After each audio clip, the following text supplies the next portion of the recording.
बदललेली जीवनशैली, ताणतणाव आणि चुकीच्या आहारामुळे ब्रेन स्ट्रोकच्या घटनांमध्ये झपाट्याने वाढ होत आहे.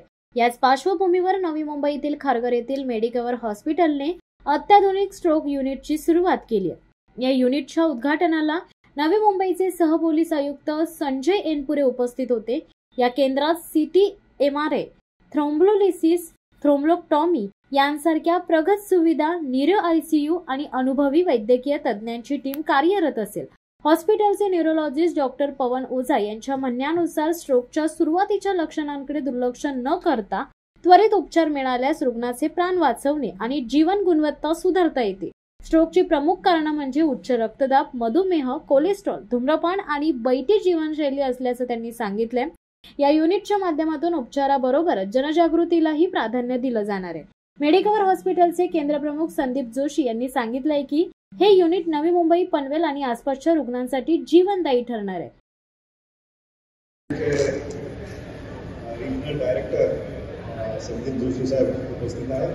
त्याचबरोबर ज्यांनी या हॉस्पिटलमध्ये ब्रेन स्ट्रोक असं स्पेशलाइज्ड युनिट चालू करण्यात ज्यांनी पुढाकार घेतला आणि त्यांनी हे युनिट नवी मुंबईला दिलं एक प्रकारे ते डॉक्टर विपुल ओझा, मिसेस ओझा मॅडम, सर्व या ठिकाणी उपस्थित असणारे न्यूरोलॉजीचे सर्जन्स, डॉक्टर्स, असोसिएट्स आणि नवी मुंबईचे सर्व नागरिक.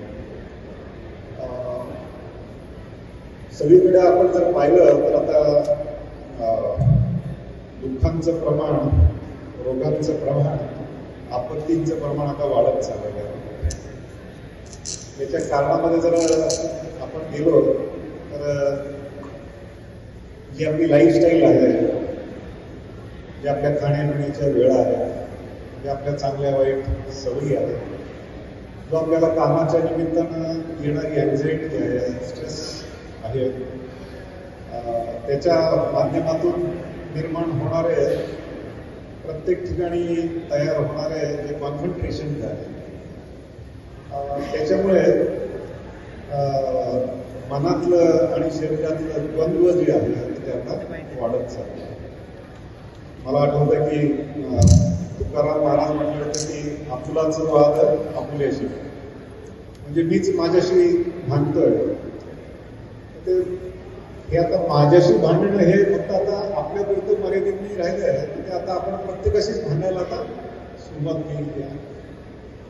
आपण पूर्वीच्या काळात जर पाहिलं आपल्या आजी आजोबांच्या, तर जीवन खूपच साधं, सोपं, सरळ असं होतं.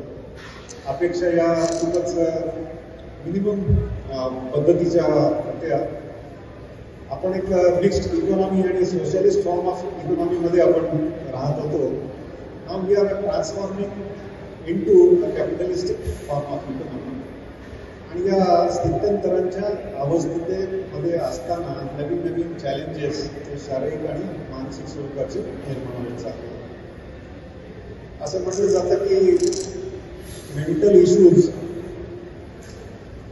डिप्रेशन्स, स्ट्रोक्स अँड प्रॉब्लेम्स हे गरिबाला नसतात. हे सगळे श्रीमंतांचे आजार आहेत. सो जेवढा तुम्हाला कम्फर्ट येणार तेवढ्या तुमच्या अपेक्षा वाढणार, तेवढ्या अपेक्षा तुमच्या वाढणार, तेवढ्या अपेक्षांची परिपूर्ती नाही झाली की तुम्हाला त्याच्याबद्दल अपेक्षा भंग होणार. तो अपेक्षा भंग झाला की दुःखाची निर्मिती होणार. गौतम बुद्धांनी सांगितलंय की अपेक्षा ही प्रत्येक रोगाचं मूळ आहे आणि त्याच्यामुळेच दुःखाची निर्मिती होते. सो अपेक्षांचं प्रमाण हे प्रत्येकाने त्याच्या शारीरिक, बौद्धिक आणि मानसिक मर्यादेप्रमाणे आणि गरजेप्रमाणे ठरवलं पाहिजे. पण हे ठरवताना आपण त्या अपेक्षा पण स्ट्रेच केल्या पाहिजेत. कारण if you want to improve, go to a next level, bring more laurels to your family name, your organisation, तर आपण आपल्या अपेक्षा पण स्ट्रेच केल्या पाहिजेत. नवीन स्किल्स पण शिकली पाहिजेत. ॲम्बिशियस आणि ॲस्पिरेशन्स पण आपल्या राहिल्या पाहिजेत. पण हे करत असताना आपण हेल्थचा, फिजिकल आणि मेंटल हेल्थचा आणि वर्क आणि लाईफचा आपण बॅलन्स मेंटेन करायला पाहिजे. हा बॅलन्स सर्वांना जमतो असं नाही. त्या बॅलन्समध्ये थोडंसं मिसबॅलन्स झाला, मिसमॅच गोष्टी झाल्या, एकाच गोष्टीचा अतिरेक तुमच्या लाईफमध्ये खाण्यापिण्याच्या सवयीमध्ये झाला की मग अशा काही स्ट्रोक्सना, तो हार्ट स्ट्रोक असू दे, ब्रेन स्ट्रोक असू दे, अशाला आपल्याला सामोरं जावं. मेरे दोनों आपका ये पैरालाइज हो गए थे, तो मेरी मिसेज ने डॉक्टर साहब को फोन किया, तो उन्होंने बोला हॉस्पिटल ले आओ. इन्होंने बोला कि मेरी मिसेज ने बोला कि मैं कंडीशन नहीं है कि मैं हॉस्पिटल लेके आऊँ.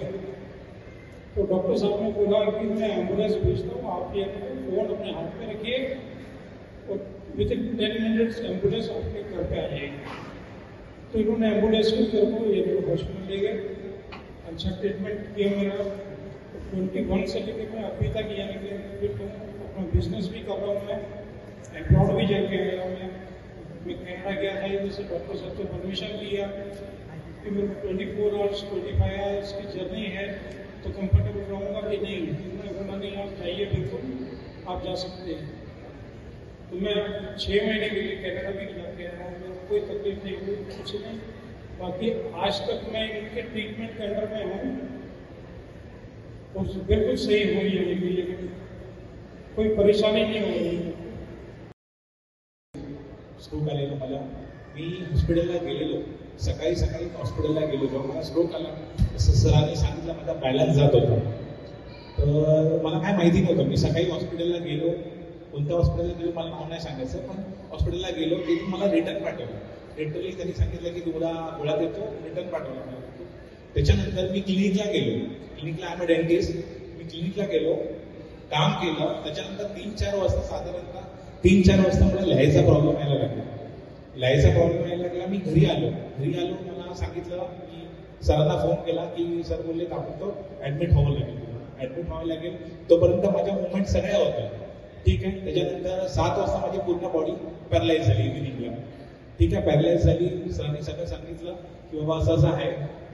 ट्रीटमेंट सांगितली सरांनी मला की बाबा तू स्टिम्युलेशन घे. सर मला लेट भेटले. मी आधी दुसरीकडे ट्रीटमेंट केली होतो. सरांनी मला लेट बघितलं. ते लिटरली 3-4 महिने का 6 महिने झाले असतील सर. 6 महिन्यांनी सरांनी मला बघितलं. डॉक्टर पवन होतं. तर त्यांनी सगळ्यात पहिल्यांदा मला सांगितलं की स्टिम्युलेशन घेतो, ट्रान्समॅग्नेटिक स्टिम्युलेशन घे. TMS घेतले. कमीत कमी 6 महिन्यांनी स्टिम्युलेशन घेत होतो. त्याच्यानंतर फिजिओथेरपी चालू होती. फिजिओथेरपी डॉक्टर आशू मॅडमकडे करत होतो. आशू मॅडमचं अजून डोकं खातोय मी, सॉरी मॅम. ठीक आहे, अजून चालू आहे माझी रिकव्हरी. ठीक आहे, पण एवढंच सांगेन की एक बेड रिडन पेशंट आज इंडिपेंडेंटली काम करू शकतो. That is great recovery. मी सांगेन पवन होत्या सरांना तुम्ही ब्लाइंडली फॉलो करा. If you want recovery you blindly follow the doctor Pawan. अजूनही सांगतो मी माझे काहीतरी मोमेंट्स बाकी आहेत. सर माझ्यासोबत असतील तर मी नक्कीच जिंकेन. थँक्यू. स्ट्रोक यूनिट लॉन्च कर रहा है. It is dedicated stroke unit है जो मल्टी डिसिप्लिनरी अप्रोच पे काम करेगा.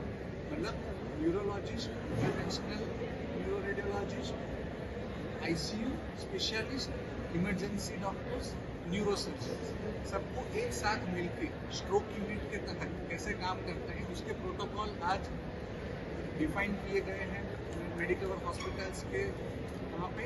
एंड यूनिट को लॉन्च किया गया है जिसमें कॉम्प्रिहेंसिव स्ट्रोक की ट्रीटमेंट कैसे दी जाएगी वो हमारे डॉक्टर्स, एक्सपर्टाइज टीम जो स्ट्रोक को स्पेसिफिक कैसे डील किया जाता है उसके लिए वो काम करेंगे. उसके अलावा आज वर्ल्ड स्ट्रोक डे है जिसके तहत मेडिकवर हॉस्पिटल्स की एक प्राइमरी रिस्पॉन्सिबिलिटी है. जिसके तहत कम्युनिटी अवेयरनेस प्रोग्राम पूरे 5 हॉस्पिटल महाराष्ट्र के जो मेडिकवर हॉस्पिटल है वहाँ पे लॉन्च किए गए हैं. जिसमें डॉक्टर्स को तो एजुकेट किया ही जाएगा, बाहर के डॉक्टर्स को कैसे किस तरह से स्ट्रोक यूनिट में पेशेंट्स को डिफाइन करना चाहिए. कम्युनिटी अवेयरनेस भी किया जाएगा कि क्यों स्ट्रोक अवेयरनेस इज इम्पॉर्टेंट. क्योंकि आज out of 4 persons 1 people get stroke. जो पहले आंकड़ा out of 6 people 1 get stroke था. तो काफ़ी सारी जानकारी जरूरी है जिसकी माहिती आज हम उपस्थित लोग यहाँ पे जो आए हैं उनके साथ करेंगे। हमारे साथ जुड़े थे जॉइंट कमिश्नर पुलिस जो प्रोग्राम के चीफ गेस्ट थे। स्ट्रोक को जब टाइम पे ट्रीटमेंट नहीं मिलता है और उसकी वजह से हैंडीकैप होता है आदमी, अगर वो टाइम पे मिलेगा तो कैसा मेडिकवर का टीम कैसा कार्यरत रहेगी और जनता को क्या सलाह देगी? सो यही चीज़ की जानकारी आज वर्ल्ड स्ट्रोक डे के दिन डिफाइन की गई है कि जब भी स्ट्रोक होता है तब फास्ट एक्ट करना चाहिए। एंड जिसके तहत जब भी स्ट्रोक आता है मतलब आदमी को लकवा मारने की कंडीशंस आती है तो कैसे कैसे सिम्टम्स होते हैं जिसकी जानकारी लोगों को मालूम होनी चाहिए। एंड जब वो होता है तब कितने गोल्डन आवर्स बोला जाता है, कितने समय में कौन सी हॉस्पिटल्स में पहुंचना चाहिए जिसमें जहाँ पे कैटलैब की सुविधा उपलब्ध हो, जहाँ पे हमारा इन हाउस हो, जहाँ पे सारी सुविधा उपलब्ध हो, इवन एक्सपर्टाइज की टीम भी उपलब्ध हो। जैसे हृदय में नली खोल के हार्ट अटैक से बचा जा सकता है, वैसे ही ब्रेन में भी नली खोल के ब्रेन अटैक से बचा जा सकता है। एंड आदमी की आगे की जिंदगी सुधर सकती है अगर वो लकवा से बच जाएगा। स्ट्रोक जे आहे ना ते त्याच्यामध्ये जे सिम्पटम्स होतो ते कधी माइल्ड होतो, कधी एकदम मोठा होतो। जे मोठा होतो ते सगळ्यांना समजते की आता मोठा लकवा झाला हॉस्पिटल चला, पण जे छोटा लकवा होतो ज्याच्यामध्ये फक्त थोडं तोंड वाकडा झाला, थोडं हातामध्ये मुंगी आली, ते बहुतेक लोकांना समजत नाही। त्याचे काही वेगळे कारण ते समजतात की आज मी जेवण नाही केलंय, आज उपवास होता किंवा आज झोप नाही झाली, असं काही वेगळे सांगतात। आणि हे दुर्लक्ष केले की 2-3 दिवसात त्यांना मोठा लकवा होऊन जातो। एक तर त्यांना हे सिम्पटम्स छोटे छोटे सिम्पटम्सची माहिती पाहिजे, ते म्हणजे रक्तपातळ करायची गोळी MRI करून चालू करू शकतात आणि मोठा स्ट्रोक नाही हो असं याचे प्रयत्न करू शकतात। जर त्यांना असं काही घरात कोणाला हिस्ट्री आहे लकवेची किंवा त्यांची काही ब्लड प्रेशर डायबिटीज आहे तर प्रायमरी प्रिव्हेन्शन पण करू शकतो आम्ही। प्रायमरी प्रिव्हेन्शनमध्ये ज्यांना अजून कधी लकवा झाला नाही त्यांना न्याय होऊन याच्यासाठी काय प्रयत्न करायचे ते आम्ही एक तर ब्लड प्रेशर शुगर हे कंट्रोल करायला पाहिजे। स्मोकिंग डायटरी जे आम्ही अनहेल्दी प्रॅक्टिसेस करतो म्हणजे ऑइली वगैरे जास्त खातो आम्ही, नॉनव्हेज जास्त खातो, हे सगळे प्रमाणामध्ये खायचे आणि त्याच्याबरोबर तुम्ही रेग्युलर व्यायाम करा, विटॅमिन्सची टॅबलेट वगैरे घ्या, थोडं योगा मेडिटेशन करा। आजच्या याच्यामध्ये स्ट्रेस भरपूर आहे।